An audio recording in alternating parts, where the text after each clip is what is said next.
With that being said, excited for this week. Got to have a great week of preparation going into this thing. This is a tough opponent. They're physical. Obviously first road test, division game, but we're excited for the challenge. Injury updates, Mooney's still in the protocol, but he will practice today.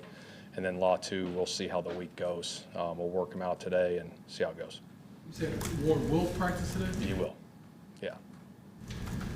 What did you see from the Titans watching them this week? A lot of different things. I got a lot of respect for Denard Wilson, their D coordinator. Had a chance to be with him in Philly.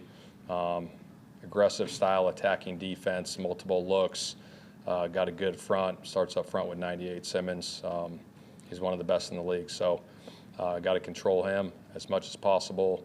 Snead's a hell of a player on defense as well. So I think they do a lot of good things defensively.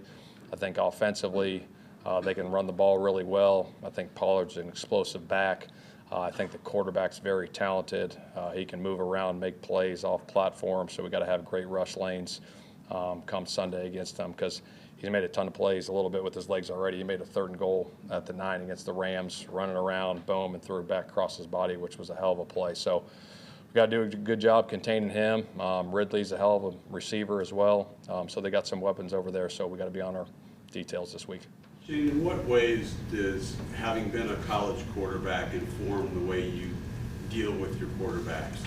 How does it influence the way you deal with quarterbacks? Say that one more time. Having been a college quarterback. Oh, okay, I didn't hear that part, yeah. Yeah, I think playing the position obviously helps, seeing it in that light. So I think that's a big part of it too, playing the position. So when you have those conversations with quarterbacks, you know what I mean? You can have those conversations, those in-depth conversations about certain looks, because sometimes there might be looks where it's like, hey, what were you thinking on that? And obviously, you get the response from the quarterback, and you can, see it the same way sometimes, because there's a lot of stuff going on out there. You guys have been really good on first down. Why do you think it is? I think we're just executing. I think it's the guys up front. I think it's the quarterback. I think it's the receivers. I think it's the back. I think that's all part of it, them doing their jobs. Balance, like staying ahead of the chains versus, hey, this is an opportunity to create a big play when. Yeah, I think it's a feel. I think it's a little bit of both. I think obviously you want to be ahead of the chains for sure. You don't want to get yourself in second and long situations. So being efficient on first down is a big part of it.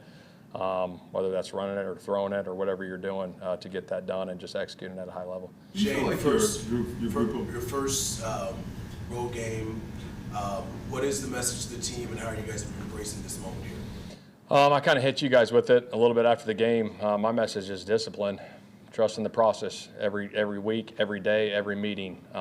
Obviously, division games on the road are always tough, and we got to stay locked in and focused on all the details, the walkthroughs, the meetings, and go execute at a high level. Feels like your wide receivers, and throw Tyler in that group, are very diverse, like in their skill sets. Is that true? Do you agree? And how does that help you? Yeah, I think it's very true. I think we got 5 guys that are all capable of making plays for us, and so it's good as a coach. When you're going through the game plans, myself, Jim Bob, the offensive staff, going through it. Finding different ways to get these guys all involved. That's all part of the process that we go through every week. You've heard me say this a whole bunch. There's one football, we got 5 guys, and who knows whose week it's going to be.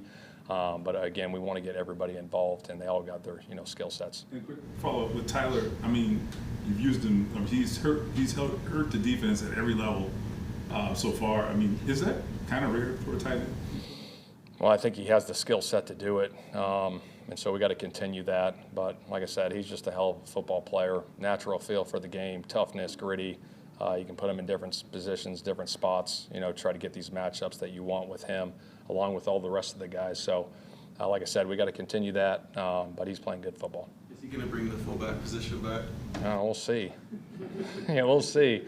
Obviously, we've handed it off to him twice, so we'll see. You got the sail route too. Yeah, the little insert deal. That was pretty cool. I like that one. He's not a high volume guy, but he's making the most of these opportunities. How have you seen him grow so far through just a couple weeks? I think obviously going into year after year, just his habits, off season, the way he's been working, his consistency. Obviously been winning one-on-one on the outside the first 2 weeks. Hell of a route runner, but he continues to develop in all areas and all aspects. He's an in here early morning guy, grinds away, always on the jugs machine, practicing the right way. I really like where he's at right now. Bynum, 2 picks in 2 weeks. Obviously, we see those big plays, but what have you seen from him from a preparation standpoint that allows him to make those type of plays on Sunday? He's always working. He's a guy that's in here grinding. Even after practice last week, we were in the offensive staff room watching the practice film, and I look out and there's one guy out there working on back pedals by himself, just going through and just having vision like, hey, boom, here I'm getting a pick, just acting like a football's out there and going through his operation. And I think that stuff's huge. I think a lot of it is a mindset thing of, visualization of making those plays. And I think he does a hell of a job with his preparation and practice.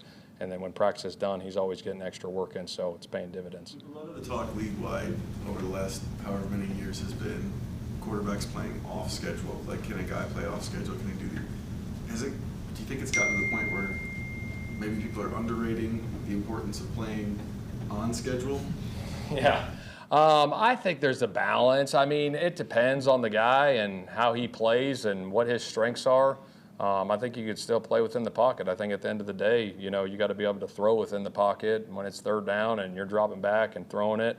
I think you got to play on rhythm and play on time because that's all part of the passing game. But there is that other side to it too, to get out of the pocket and make those big plays with your legs. So obviously you see around the league, there's a lot of multiplicity at that position with different teams. And I think the biggest thing is, playing to the strengths of the guy you got. If the charting is accurate, Daniel was blitzed more than he's ever been blitzed in his career in that game. But you wouldn't know it looking at the box score. What enables a quarterback to thrive against the blitz? I think understanding what's going on defense, understanding where the pressures are coming from, knowing the timing of when you got to get the ball out, knowing how you're picked up, whether you're going to be hot or not. I think that's a huge part of it, and that's the game. That's the game within the game, and that's studying it and understanding what's going on the other side of the field, so you can play on rhythm and play on time. And I think our line's done a hell of a job, protecting for him these last 2 weeks. Do you learn more about Daniel in those situations where he can actually get hit versus training camp where he's got a red jersey on? Yeah, no doubt. He's a tough player. I think on the one where they had the helmet-to-helmet on him last week, I mean, he popped his lip and he was bleeding on the sideline, but it didn't even faze him. Like, he just here we go. I think he's tough. He stands in there and delivers the ball with accuracy. He's been doing a hell of a job for us. With maybe your discipline comment covers it, but all of a sudden you got 2-0 and you got things really going well. You have to kind of keep the players grounded to say you got here because of what you've done. There's no doubt. The work never stops. That's the message. Like, we can't let up. We got to demand it as coaches. They got to demand it of themselves each and every day we come in this building. What makes a good contested catcher of the football? Like, why is Alec Pierce good at that? Whether it's a deep ball, whether it's the 3rd and 6, like, he seems to win those battles. I think when he's running routes and he's down, obviously he's got a great vertical that can go get it. But even then, I think it's just understanding the timing of it and where the defender's at on you and how to use your hands, late hands, could be early hands, but a lot of times late hands, right, so the defender doesn't know. And I think he's done a hell of a job tracking the ball down the field so far this year, and we got to continue that. But I think he does a great job of seeing that stuff. There was a play you guys hit, I think, Tyler, and then Alec faked the catch. Oh, yeah, that was huge. That was the one where we hit him. It was awesome. I showed that in the team meeting. It was awesome. That's kind of the game within the game, those little nuances. He's running off there, and obviously Tyler catches the ball, and he keeps running and looks up. It's man-to-man coverage, and the guy keeps running with him. Kind of see that around the league with some guys, some savvy players. We always show those clips, which are huge because that's extra yards for the guy that catches it.